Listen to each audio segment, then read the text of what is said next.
Welcome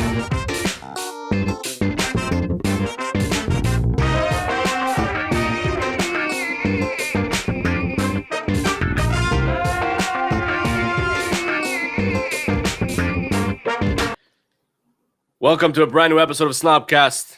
This is episode 304. But it's not, as you all know, it's all bullshit. And it's season 3, episode 4. So, how's everyone doing? I'm actually pretty tired.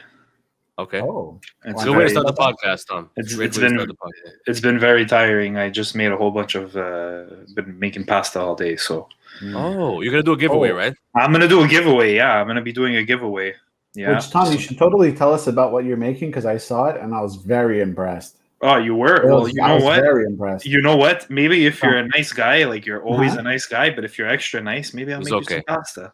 Oh, Wow. I appreciate that. Yeah, I'd appreciate it too. I live alone. appreciate that. Okay, so you get just a little bit of pasta. Thank you. Thank you so much. That's Chef Tom. And of course, we got Hype Man Steve here in the house. On today's episode, we got a great guest with us. We're going to talk about content creation. We're going to talk about getting disconnected and, just a lot of shit. Also, I'd like to talk about watching sex scenes in movies with our parents, which is great. And And I of have course, a good story for that. Yeah, and of course, we'll end the show with our very good and ethnic song of the week. So Yes, it's thematic for this. thematic. So this you should really stick around for this entire episode. It's gonna be amazing. And without further ado, we're gonna welcome our very special guest this week, the one and only Siciliano de Montreal, Nick Messina. What's up, Yeah. guys? What's There happening, we Johnny, go. Tom, Steve? How's everything, guys? Look at going. this. It's going. Look at this. This has been a long time in the works. We've been talking about this for a long time. Yeah, I know. I Love the remember show. you guys reached out to me a while back, and then the And whole COVID. COVID blew up Yeah. in our faces. Yeah. So happy to be here, guys. Happy to finally bring this to fruition. So It took a global pandemic for this to happen. yeah, man, this is what it is. We're all interacting on our phones, man. Basically, Fuck. the only human touch we have is this, unless we go to work. You know what I mean? But That's true. And Nick, you're still working, right? And I mean, you recently did a career change. Is that correct? yes, I did actually. I'm lucky enough to still be working. I used to be in automotive sales. Was in automotive sales for just a little over 6 years. And the pandemic kind of laid off a lot of people in sales. And this is when I kind of made a decision. I kind of knew about what I was going to do because it's something that piqued my interest after being hospitalized back in February 2020. Yes, I remember that. Yes, and Yeah. I got many visitors, surprisingly and oddly enough, people coming to my room and saying, "Hey, are you Nick Messina?" I'm like, "Yeah, who are you?" You know. So a lot of people working at the hospital were coming into my room. They heard about I was posting on my stories, and You got a resume. people were coming to my room, like odd people coming to my room. Like, who are these guys? So, And that's when you can go visit people at the hospital. Of course. yeah, no, but that was when visits were permitted, right back in February. Yeah. And then one thing led to another. I met a guy, a paisano of mine, and of course, your mom has to always be there to kind of say, "Hey, vedi se ci può trovare una job a mio figlio." and it was from that sentence there, meaning like, can you help my son? See if you can find my son a job. And that's what happened. And then after the whole layoff process that happened over at work, at the car dealership, I said, you know what, this is it. I go, I think I'm done with sales.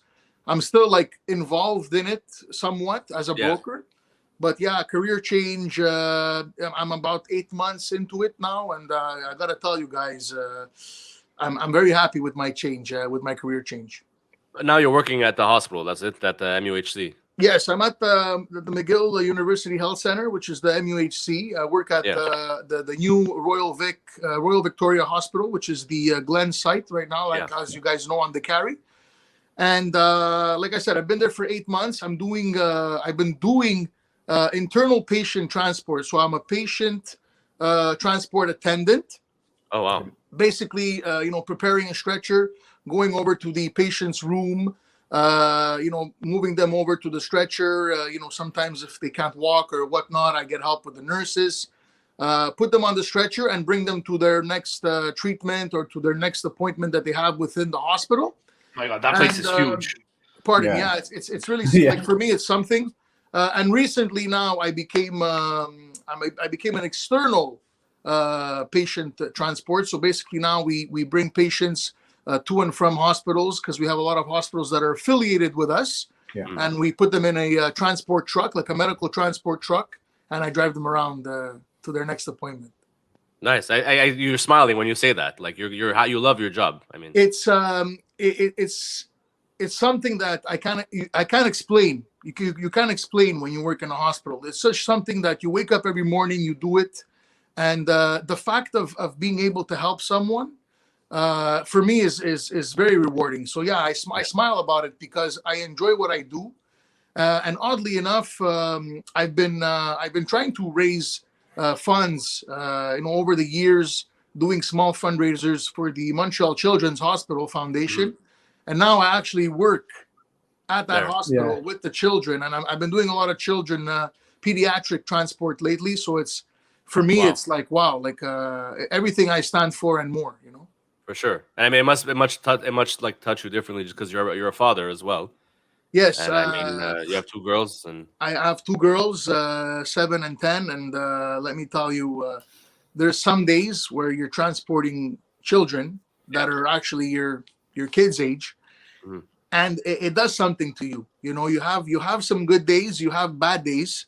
There's days where I'll just like be transporting a patient, and I'll be driving to the next hospital, and I'll shed a tear because it's humbling at one point, but it's also it opens it's an eye opener, because we have to basically understand that we are very lucky to have, for anyone who has healthy kids, we're very lucky to have healthy children. And unfortunately, it's not the case for many families. So it's definitely a game changer for me.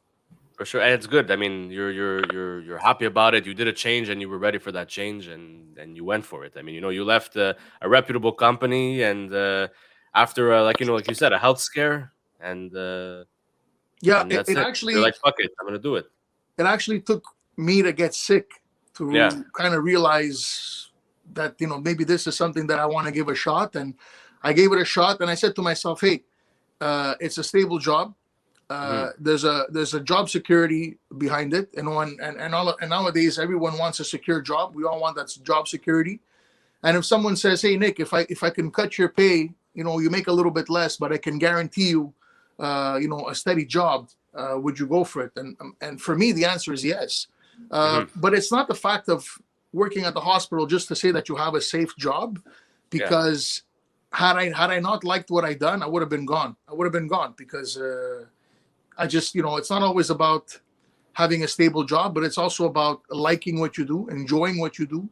And I got to say, that's definitely the case for me. So that's why I'm still there.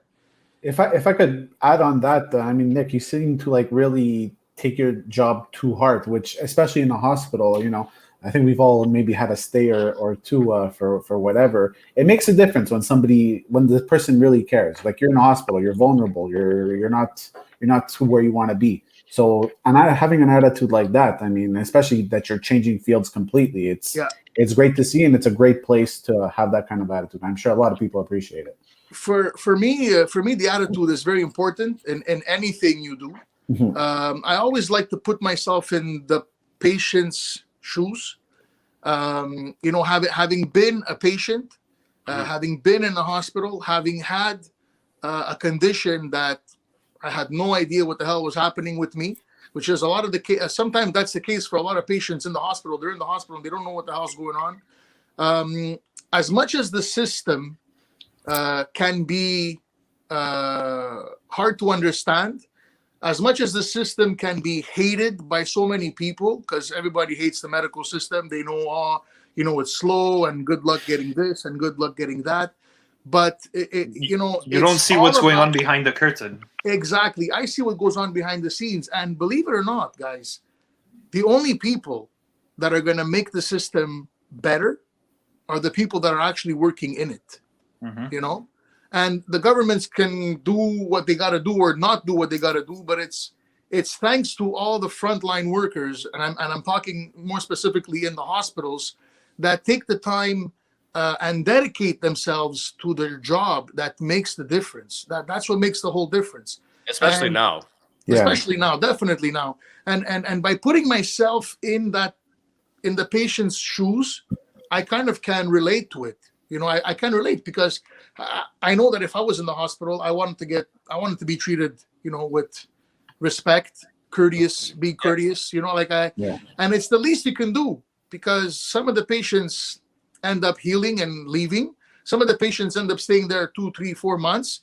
And some of the patients, unfortunately, don't leave. Exactly. Don't leave. Exactly.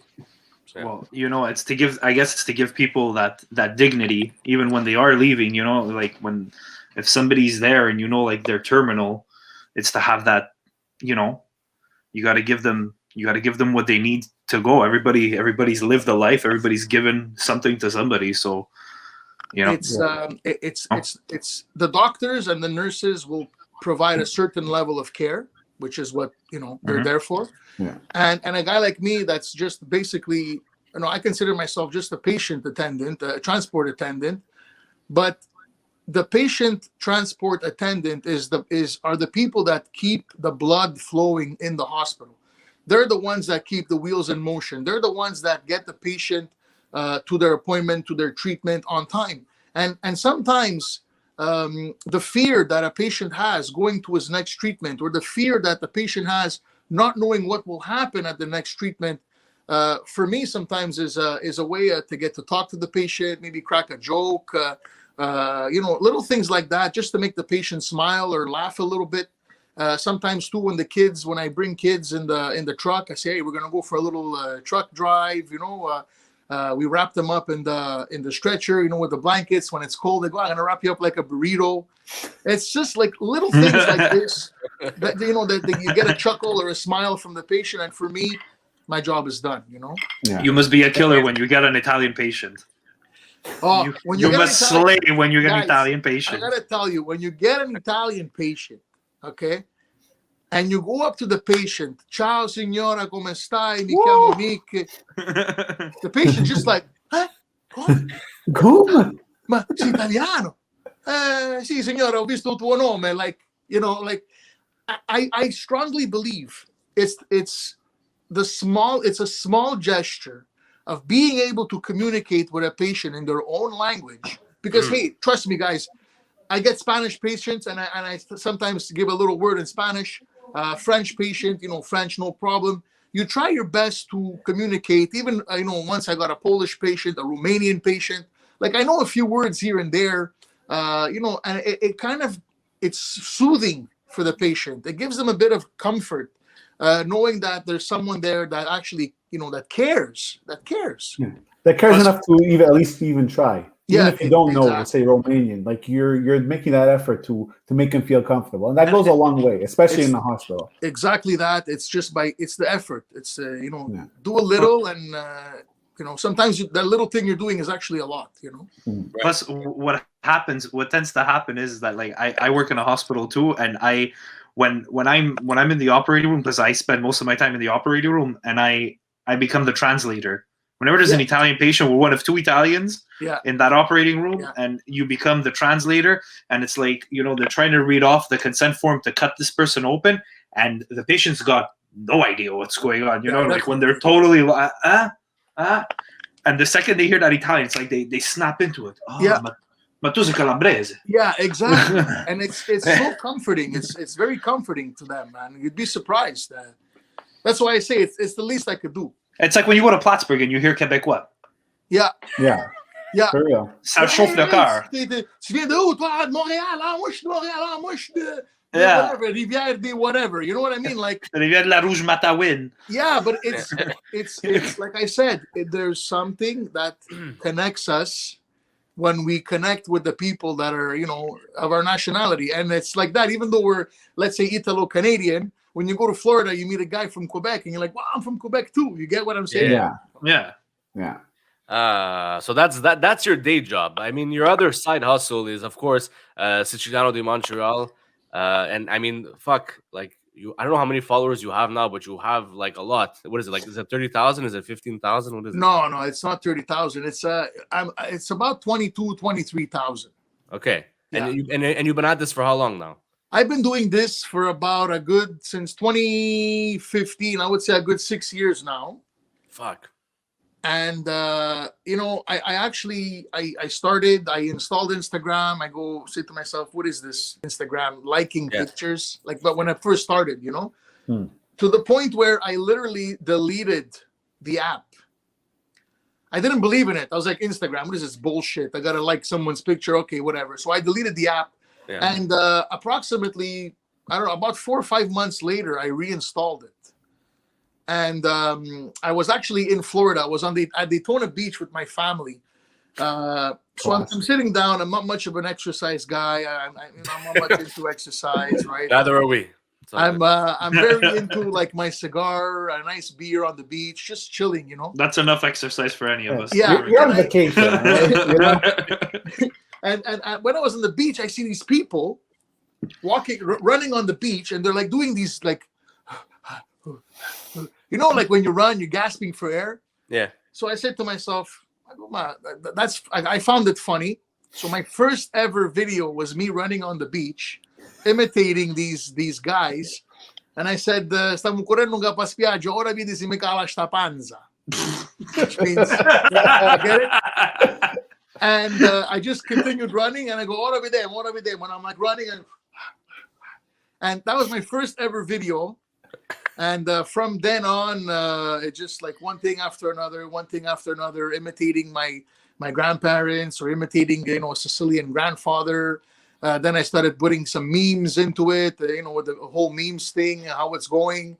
And I just basically built from that, trying to find humor in everyday situations. People sending me pictures of people in the streets or stuff. Yeah. Meanwhile, exactly. the meanwhile in Montreal, or meanwhile here and there, and it's just little things that I do. And I gotta admit, during the pandemic gave us so much material, not just for me, but for anyone that's on a social media platform, doing this stuff. The pandemic was really something, really went very well in terms of material content creation. And now we're just building from it. I started doing my stories. So every day I'm posting stories. Some people actually get annoyed by it. I get it. It's fine. Sorry. But meanwhile, some people are just like, wow, how do you find the time to just do all that? Let me tell you, it's not always easy, but Instagram became a big part of my life, I guess. It's a job. Yeah. You know what I mean? You got to work at it. It's somewhat a job. I mean, and I've always said this, if you find something fun, if you're having fun doing something, it's not really a job at the end of the day. The job behind it is to actually create your material, the posts, the memes, the wording, the stuff. It's like the editing involved is crazy. Yeah, crazy. There's a lot of work behind the scenes of bringing out this content. As simple as something might be, you had to think of it, you had to do it, you had to edit it. There's a whole process. Yeah. And that's what I wanted to touch on, because you and I, Nick, have had great conversations when we were together about like the brand and all that. And I mean, so like at what point? So I have a 2-part question. So at what point did you realize, holy shit, your followers went up like crazy? Like probably one of the videos that got the most traction on your page. Yeah. And the other question I have is like, don't you just fucking get fed up and you're like, fuck, I'm done. Guys, I don't know what to answer first, but yes, I'm fed up. You guys hit the nail on anyway. You hit the nail like right on. But anyway, yeah. It's the videos like, like the Señorita. Mm-hmm. The other one was the Justin Bieber song there. the Despacito, which I made into Disgraziato. It's those videos there that kind of took it to the next level. That other challenge there, the Kiki challenge. Oh yeah. That was another video too that kind of blew it out of the park. My main video that really got me noticed was the lawnmower video. Oh yes, I remember. When I was mowing the lawn, it actually made it on air back in the day on the radio with Freeway Frank and Natasha Gargiulo. They actually aired the audio of that video, which kind of helped my success as well. So that's pretty much like those videos there, and then you just build on from that. Now recently I did a video with Italian weddings. When the Italian nonno doesn't like the dance music, it's too loud. But then when the tarantella comes on, he's like, "Oh yeah, let's go." That was another famous video. But do I get fed up sometimes? Yeah, guys. Sometimes it's a bit overwhelming between work, between family life, between being a husband, being a father. Coming home after a long day's work. There's some days where I have bad days at work, but then you know what? I say to myself, wow, thank God I have Instagram, because I always say to myself, make yourself laugh before you can make others laugh. Yeah. So as soon as I do something and I laugh about it, I forget about my day, or I forget about whatever, anxiety or whatever bad day I had, or just stuff that bothers me up here. You're feeling low. Yeah, you're feeling exactly. low. Yeah. Exactly. And then I just I do a video, or I do a little content, or I do something on my story, and boom, I'm laughing again. And I look at it too sometimes just to make sure everything is good. And it's but there are some days where it's like, oh my God, another day I got to do this. But it's what's the longest you've been disconnected, like from Instagram? What do you mean? Like in time wise, like have you gone a whole day without it, or like have you gone 12 hours? Like I guess when you sleep, obviously. So yeah, I guess when I sleep I'm disconnected, but there's some times where like I have a bad headache, right? Let's say I did a crazy ass video that got all kinds of views, and all of a sudden I'm getting malocchio. Yeah. I'm getting malocchio because there's a lot of haters out there and a lot of jealous people too. So on days where I get malocchio, let's say, I'll disconnect for like a good 12, 13. It's happened. Yeah. And I mean, so as far as haters, since we're on the topic, and this is one of the conversations I remember talking to you about, because I remember when you did your first one-man show at LDV, which I opened for you, you and Giuseppe, and we went for beers after at Milano's and all that. And I was saying, how the fuck do you deal with haters? Like, you must get some messages like, "Oh, Nick, I love you," and the other message must be, "But you're fucking stupid."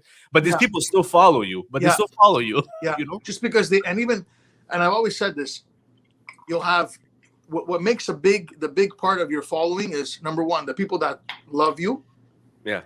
The people that like you. Well, the people that like you, the people that love you, the people that think you're an idiot. Yeah. Right. And then the people that really hate you. You know what I mean?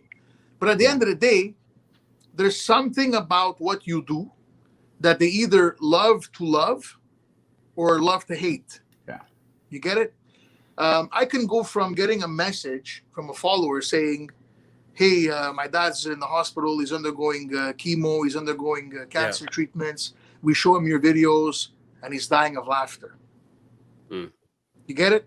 Yeah. So I can go from that, and that says to me like, wow, like, that's amazing. Like, I'm so humbled and touched by it.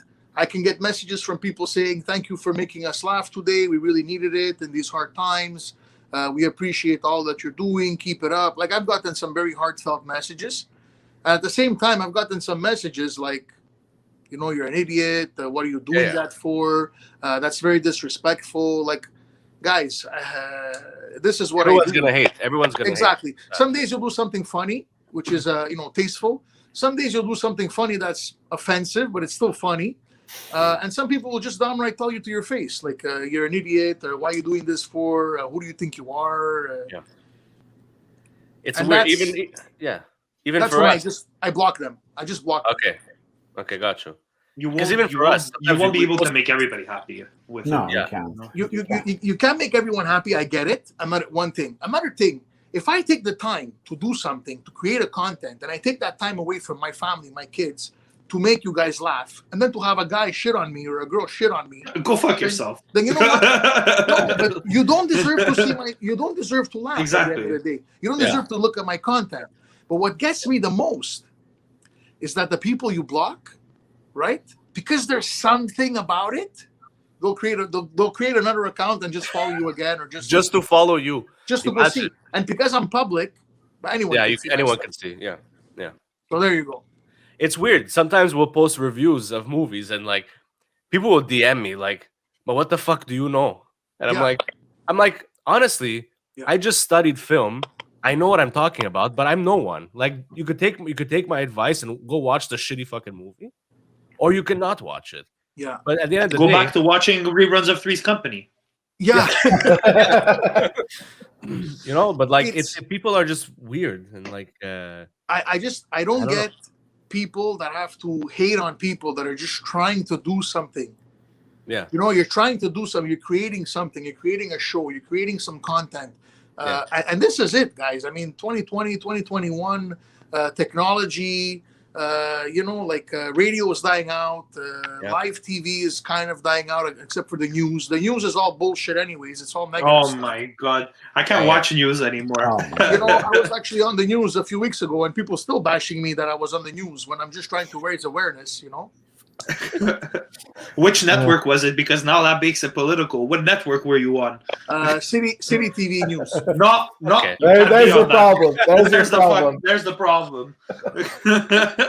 So yeah, so I mean, you're gonna, you know, the lovers keep you going, and the haters too sometimes say, you know what, fuck that, I'm better than that. Let me do something better. You know? Yeah. And your kids, I know your kids, they're super cute, and like you always have them in some of your videos and stuff. Are they ever like, Dad, it's enough?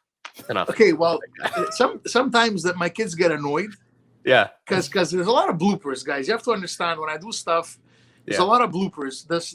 A lot of swearing goes around when I'm posting something. Hey, what's up? And then you Sorry, mess it up, and you're before like, you continue, like I do want to mention also that like you're very vulnerable on your Instagram. Like you've cried on Instagram, like out of a heartfelt something, or sometimes you'll like share, oh, this happened while I was making this video. Yeah. You know, like, and you're open. So sorry, I had Yeah. to just make people aware that you do that. it's you guys, you have to be open, because then at the end of the day, what are you doing that for? You know, Yeah. like and with all the stuff that's going on nowadays, people that have like these false thinking of like when these people, they say, oh, the girls, she's fake, everything on Instagram is fake, you know. And I try not to make it fake, you know, but like I get where there's some people that are posting stuff like, okay, look, if you guys are who you are and you're making money and you guys have living an extravagant lifestyle, you know, and you keep posting every day these brand names, Gucci, this, that, blah, blah, blah. Like at a certain point, people are going to turn around and say, well, that's not reality for a lot of people, right? Yeah. So that's kind of like people, they'll turn around and say, well, yeah, you're being fake. But the person doing the content isn't fake because that's their reality. You get it? That's their part of their life. So a lot of part of me is that my character that I portray with, Sicilianu di Montreal is basically from what I've seen growing up as a kid in a Sicilian household. But for some people, it's offensive because it's cafone, or it's very, some people turn around and say that's degrading towards women. Or some people will turn around and say, well, that's not the way my dad was. Well, okay, good for you. But that's just different. what I saw growing up, you know. And there's some days where I'll post that. There's some days where I'll post something that pisses me off. There's some days that I'll post something that really touches me. So yeah, like this is the real deal. Like what you see is what you get. And hey, I'm not always in a good mood. I'm not always happy. Some days I'm mad. Some days I'm sad. And one person that can really say all that is my wife and kids, because I'm home. So they kind of support me in indirect ways. My wife too sometimes, gives me an idea. Hey, think of this or think of that. So yeah, like it's good to have that support, especially from like your family, your immediate family, like the ones that you Well, live with. You well, know? that's the thing. You see, I get support from my immediate family. Like my kids too, they find it funny. Sometimes my daughters say, "Oh, you're so annoying, enough already." But then again, they're on my older daughter's on TikTok doing these moves, like all these dance moves, and it's like, what the hell, Mike? What are you doing? You know. Sometimes I just grab the phone out of her hand. I'm like, stop it! Like it's annoying, you know, because you're trying to watch TV and you see this thing moving on the side of your eye. Oh. It drives You know- me nuts. You know what the best must be about your kids though is if when you have to go to parent teacher night and you go there and they're all you have all the Italian parents around. You have all the Italian parents around and they're all going and you're waiting for that one person that's gonna come and say, "Hey, Pedro mio, come sta?" You know, Yeah. and then everybody's gonna they're gonna be like, "Oh, Dad, are you gonna do this shit again?" Like, okay, yes. Parent teacher, all I have to say is this: thank God that we went to a virtual parent teacher. Because let me tell you, the first few years of the parent teacher thing, it was like, and because when you go to parent teacher meeting, you even meet the haters. Oh. Okay, And so do the they people that tell look you? at you and they're Okay, like yeah. giving you that stare, you know. Then the other people are like, It's You know, Nick. It's so- Nick. yeah, ne vede tutti i colori. Like, let me tell you. Yeah. But Yeah. yeah, the support is good. Like, I mean, my immediate family supports my stuff, but then I have the family that when I first started this, didn't get it, didn't understand what I was doing, and they're like, "Well, what are you doing? Like, it's so stupid. Why are you doing that?" You know. Believe it or It's not, nice my to have family- support from Why people. are you running on the beach? Yeah, my family. Man, it's Why are just- you running on it's the- weird. It's like, well, the people hey, do you know your Tony Puti, your nephew does this or your cousin does that? Yeah, whatever. It's my cousin. It's my nephew. You know, but no, I gotta say, in general, the support's been there. The support's there. Yeah. That's great. I mean, I feel like I've taken over this entire show. I don't know if you guys have questions for Nick. I mean, I'm sorry. Well, you kind of asked them all. I don't know. Oh, yeah, I'm an asshole like that. I just like to take over the mic and just talk. And You guys should just go at it. Aren't you Sicilian too, Josh? Yeah, I am. Just, So we'll- you know, that's why my dad, when I told him that you were on the show this week, he was like, "Oh yeah, okay, all right." I Vero, understand." chiamalo, ora che ci parlo pure io, you know? Yeah.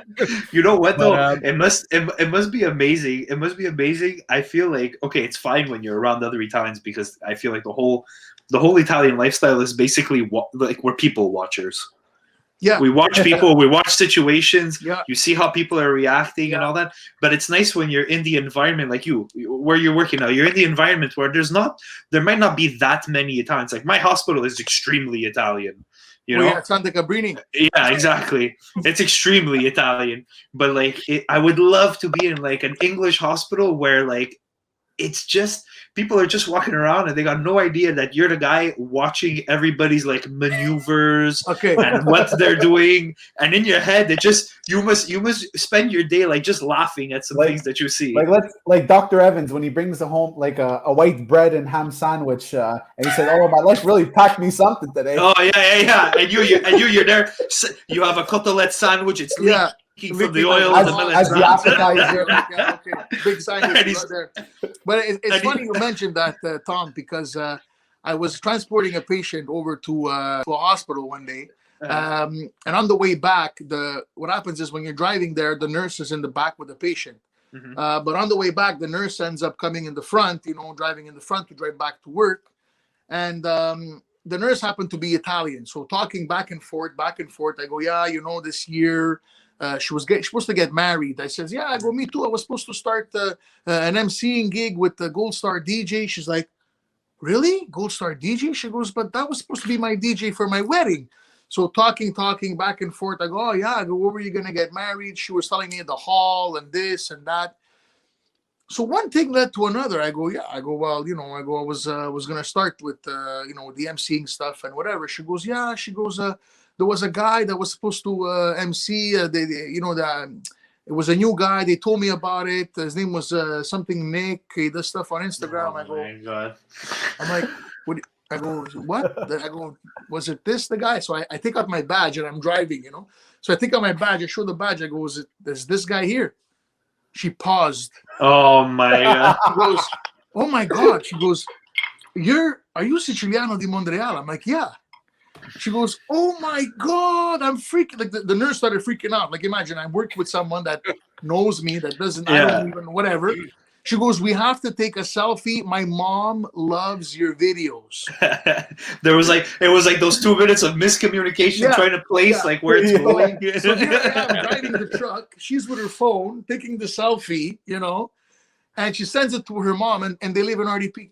Go figure.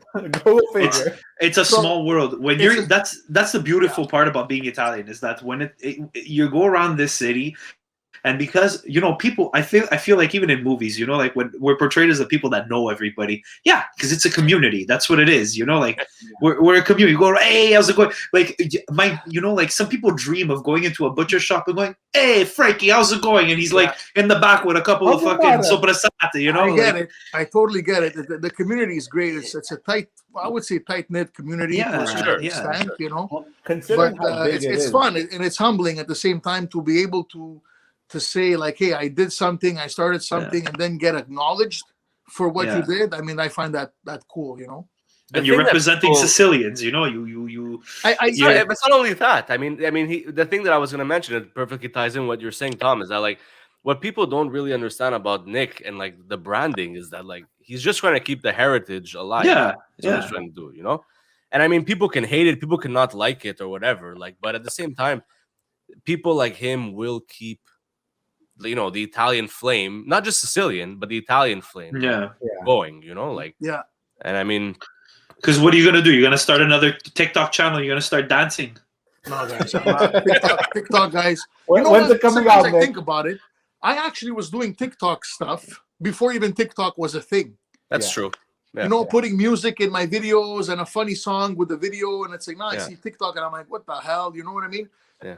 But that's fine. I mean, I'm gonna continue doing what I can, what I do, and the one thing that really like solidifies what I do is when you hear about your own family in Sicily, in Cattolica Eraclea, in Agrigento, Provincia d'Agrigento, that they don't speak the dialect anymore. That just boggles my mind. Yeah. It's gone over there. Yeah. And when I say that to myself, and I say, you know what? Good that I'm doing what I'm doing, because this is a part of who I am. This is part of how I was raised. And so be it, man. And as much as I would like to instill that language into my kids, I can't, because the reality is they live here in Montreal. They were born in Quebec. They were born in Canada. I can teach them the Italian language to a certain extent, as much as I can. It's a bit of the reality that we're kind of losing a bit the language. The Sicilian is another thing altogether, but well, which is why it's important what you're doing. And that's what adds value to what I do. And even sometimes, as much as you're turning around and making fun of your grandmother or making fun of your grandfather, dude, it's what keeps people tied together. You know, many people lost their parents or lost their grandparents, and they see your video and they're like, "Oh my God, you just reminded me of my mom. You just reminded me of my dad. You reminded me of my grandparents." And for me, it's like, wow, okay, great. That's what it's all about. Yeah. But it's because we're here, like it's like they got frozen. It got frozen in time. They came over, and in Italy they continued. It's true what you're saying about they don't dialect. talk like us anymore. No, the dialect's gone. It's gone. Like, it's not only there; it's everywhere. I want to add, this is a kind of phenomenon, if you will, even outside of Italy. It's like the regions of the world, they're losing, everyone's trying to standardize everything. Yeah.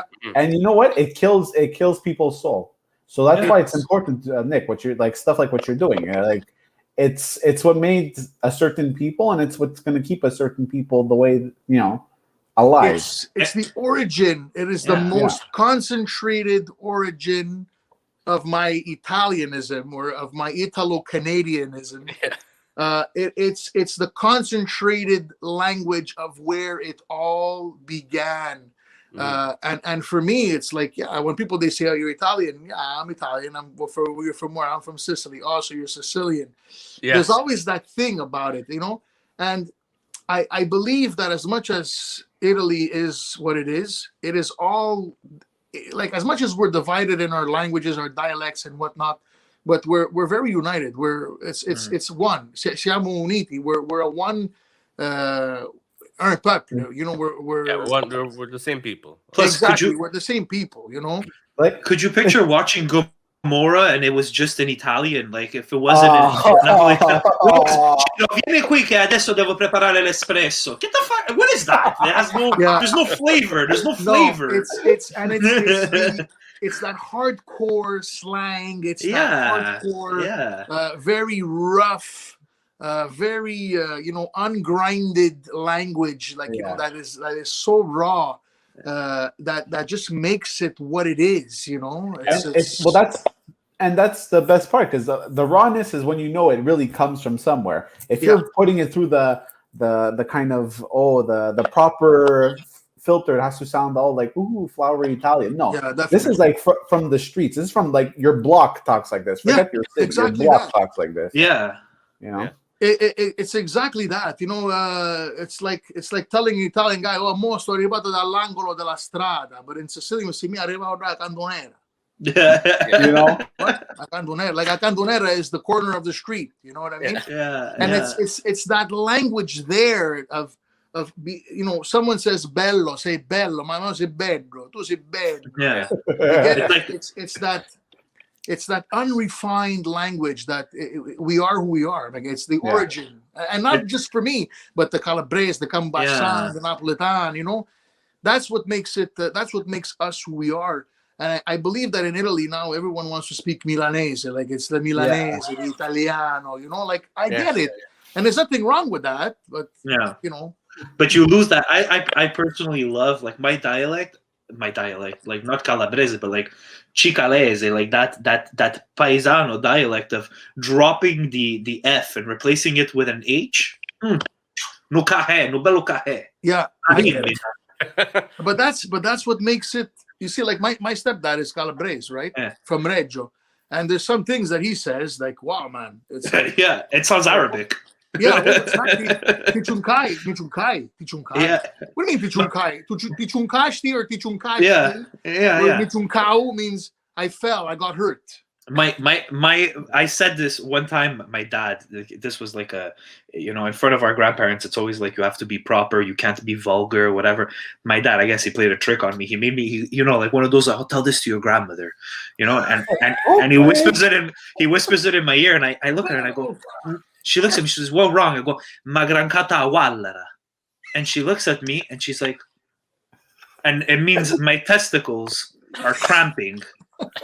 Did she give you a left or a right? Bro? She started dying. She goes, "Where did you pick this up?" And I pointed at my dad, and then my dad got shit. But it's things like that, you know. It's those words. It's that rough dialect that it's. You can't explain it, guys. It's just for me. It comes naturally because my grandparents. I learned from my grandparents. There's even some words. When I even started the whole Sicilian word of the day, you know, where you get people commenting, you're like, "What the hell was that?" You know, and it's fun. It's the raw language. People that forgot about the word, you know what I mean? Exactly. So, I mean, talking about the parents and things. I mean, Nick, you posted something the other day that I literally related to so hard. I mean, you posted the thing of watching sex scenes with your parents. And we've all been through that. I mean, like I've been watching movies since I came out of the womb. So like, imagine how many sex scenes I've seen with my parents. The first pair of tits I ever saw was Rose in Titanic. Yes, me too. You know what it is, guys? That was a little collaboration I did with Insieme. Okay. Yeah. And there's something about sex in an Italian household or any ethnic household that it's so taboo. You know, forbidden. Where you'll literally have, your mother saying to you, like, "You guys, la gioventù, pensate solamente allo sesso." You get it? Yeah. But then she shows you a picture of when she was a kid, and the family is like 8 or 9 people. So it's like, you're telling me all we think about is sex. You guys had like 12 kids back in the day, you know? You take off your grandfather's canteen and there's nudie calendars from 1972 and just push out. Exactly. It's just this when they taboo show you, like, thing. what scared me most is when they show you, oh yeah, we used to live in this house, and it was like there wasn't even a bedroom. There was like a bed in the corner, and there were like 8 kids. So like, when were they fucking? Where were the kids? Were they like, oh yeah, wait outside? They were working. They were working, Steve. It was the way my grandparents described. You got to walk 20 miles barefoot to get to school. That's when you fuck. That's why the schools were so far. I think the schools were that far to give them a chance to get one the in. kids were at school, just in between the father going to work in the fields, you know, in between Zapari, you know, he was Zapari, and then it's like. That's why they do la siesta in the afternoon, and the town closes for 2 hours. It's to go home, eat, back in the day. But Nick, do you have a specific moment that you remember, like growing up and you watching a movie and it was like, oh shit, you're like, what do I do? I'm not sure if it was a scene in the you know, Rosanna. Ti ricordi Rosanna? There was like a telenovela. Oh yeah, Okay. I don't know. I'm not sure if it was on Tele Italia, channel 24. Remember back in the day? And it was just like an awkward feeling. Like, you know, thank God the TV was small back then. The TV was really small. They didn't have money to buy these big TVs. You know, it's just like an awkward. It was an awkward time. You know, for the longest time I lived with my grandparents too. You know, getting babysat by them and whatever. And sometimes at night, my mom and I would come down. We'd be in the apartment upstairs. We'd come down for supper, you know, and we'd stay there till like 7:30, 8 o'clock at night, you know, on a school night, whatever. And it was just like one of those moments where you're just like watching TV and you're like, just like looking over, you're like, what the hell is that? You know, what's everybody thinking? And then my grandfather would would be like. And you would do like some kind of like voice or like a cough just to say like, wow. Something dislodged. Una box means the remote control. Yeah. And then like by the time you would like try to want to change channel, my grandmother would be like, oh, perché? No, but you really did that because you know they didn't want to miss a part, right? And before you know it, the sex scene was over, and you're like, oh, okay, back to normal. You know? It's my god! It used to just happen like that, and everybody stayed quiet. Yeah, well, just like it was like that awkward 5 to 10 seconds of like weirdness, you know. I never had a specific moment. I just remember feeling very weird, and like I would just be when you're young, you're like, okay, hurry up, let's go. Is this fucking over? Yeah, definitely. It's just weird, you know. Like I said, there's that taboo, and you know, like watching that with your parents, you just like you feel weird. It's like it's an awkwardness that you can't explain. You have to be in it, you know. And it doesn't matter how old you are. I could be watching something now at almost 30 years old and be like, "This is fucking weird." Tell me about it. I'm gonna be 40 soon, and there's days too where I'm, you know, we're having. Let's say I'd go over to my mom's for supper. This was like before the pandemic. You hear stuff on the TV and you'd be like, okay, can you like change the channel, you know, like whatever. Oh my god, that I remember when it happened to me. I remember I was at our chalet. It was just me and my parents, and I don't know, it was when Crossroads with Britney Spears came out. So when was that? Wait, that was like 2002. Yeah, exactly. I was like 12, 13 years old, whatever. And the movie network, right? The movie network at night, one of the movie network channels would turn into porn. Yeah. After hours. Yeah, the following program is reading. Yeah, you know, exactly. MA for mature. Yeah, you used to have Family Business with Seymour Butts and then softcore porn. That's what used to happen. I'm watching TV. My parents fell asleep on the couch, and I'm like, oh yeah, like I remember my dad was like, oh, Crossroads is on. He wanted to, you know, he's like, put it. My mom wanted to watch it. Okay, so yeah, put it there, and the credits of the movie are going. The movie before it, they fall asleep. Crossroads comes on, but it's not Crossroads. They must have gotten their guide wrong because it was just like pounding. Like some kind of like Rochelle or whatever. Yeah. It was crazy. And I'm there, they're asleep. I'm in the living room. I'm like, oh my god. I stay 10 minutes. I'm like, maybe somebody's gonna wake up and see it. I get up. I'm like, you know what? I just get up and I go to my room and I'm hearing the porn playing and they're asleep in the living room, and I'm like, I just hope they wake up during this, just to be like, what the fuck is going on? Trying to find the mute button, you couldn't find the mute button. And then your dad told your mom, hey, Anna, you want to try that? Where's your son? You ever record any on the VHS cassettes? Oh my God! Oh, all I the have a time. great story about that. Guys, You know- once I think I recorded over my communion or my confirmation by mistake. Yeah, it was really bad. And we had all these these VHS cassettes lined up, like TDK, Memorex. Yeah. There was even the Canadian Tire brand Pulsar, I think. back Yeah. in the day. You Those accidentally VHS cassettes. recorded Bleu Nuit. Oh man! And I once once my mom had said, "Hey, go get the video of so and so, whatever the hell it was," and you're like, "Oh my God, where did I tape the?" And you're like, you weren't sure like where you taped the Bleu Nuit. Oh no! And you're like, oh shit, you know. But it happened to me once. I actually taped over. I think it was my communion, or my confirmation. I'm not sure. But hey, it is what it is. What are you gonna do?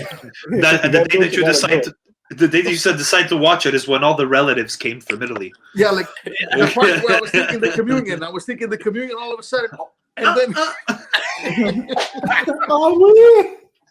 Steve, your dad just used to laugh, right? My dad would shame me. He would be like, "Ooh," and then I would want to kill myself. I was like, how old I was like, where's the oven? I want to crawl right in, turn it on, please. I can't even picture it. I can't even. I would love your dad with that fucking mustache. I would love it. Yeah. I would love to watch that his now. ass off because I'm just there all like, whatever. I'm all shamed and shit, and he's having a riot. No, I would love to watch that right now. Yeah, I would love to be a fly on the wall for that. Oh yeah, 1,000%. It would be so funny. It's exactly like I'm telling you. He's gonna do the thing. I'm just gonna be like, I wonder. I'll get all mad because I'm so like ashamed, and just and then hopefully it ends at some point. That was like it was like the equivalent. Now you don't have that anymore. But like, remember going to the video store and watching people come out of the adult section? Yeah. You know, like they used to come out and you're like, you guys are fucking tonight. Or he's just alone. It was crazy. I actually once, I don't know what happened. One of my friends went in.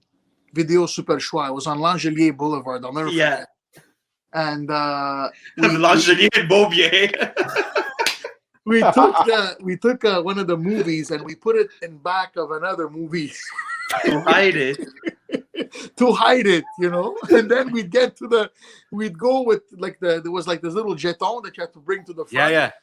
So I don't know how it was. Like we had brought in the jeton of a regular movie, but it was actually the jeton of a porn movie.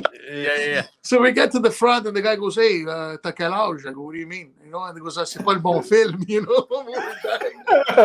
What are you talking about? Sometimes, guys, just going into the Western style doors there. Yeah. Just going in and looking at the cover of the the cover movie. of the movie. For me, that was it, man. You were there. You're looking at it. You're like, with that. You came to rent Terminator 2 Judgment Day, but you're looking at Thick and Wet 3, and you're like, oh my God. I'd much rather see her. Those were the days, man. Those were the days. I'd much rather watch Terminator 2, honestly. Yeah. Those scenes must have been shot in low res. Yeah. It's about time the plumber got here. Oh my God. But Nick, before we let you go, we have a weekly segment that Hype Man Steve here, he entertains us because he's very cultured. I mean, not just he loves all cultures more than Italian culture. Like it's very. I wouldn't say weird. that at all. I wouldn't say that at all. Wow. But I think. Look, wait. I want to clarify the record here. Go ahead. It's nothing's over, but I'm already Italian. I know what it is. Right. So like I like to explore things I don't know. Yeah. That's today because you're our special guest, Nick, I think he has a very appropriate song of the week for you. So I mean, without further ado, it's I have to get. What's the song? Oh, you're not ready. You're ready for the ethnic. I wasn't ready. I'm ready now. Here it is. The you ethnic. Ready now? I'm ready now. The ethnic song of the week. Here it comes.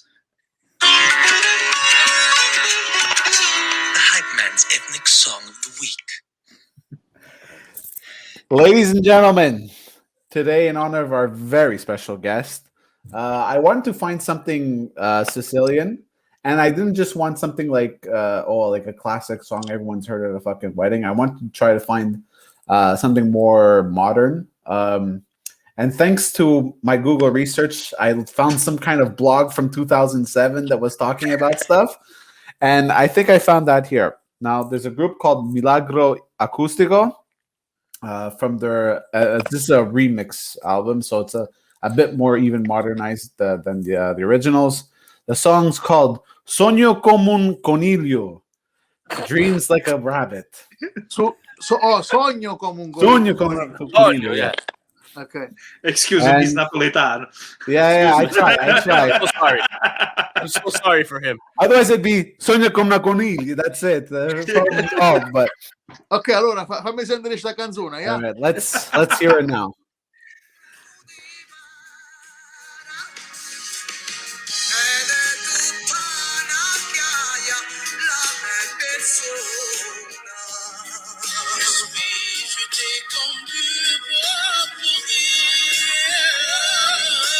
Are you sure that's Sicilian, guys?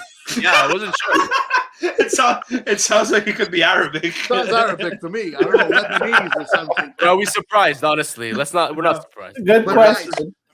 In you know, talking of like keeping in the context of what we just spoke about, okay? Yeah. The best song that best describes this whole thing that we just talked about, sex scene and all that sort of stuff. The song is called La Pasta. Okay? from Pino Villa, okay?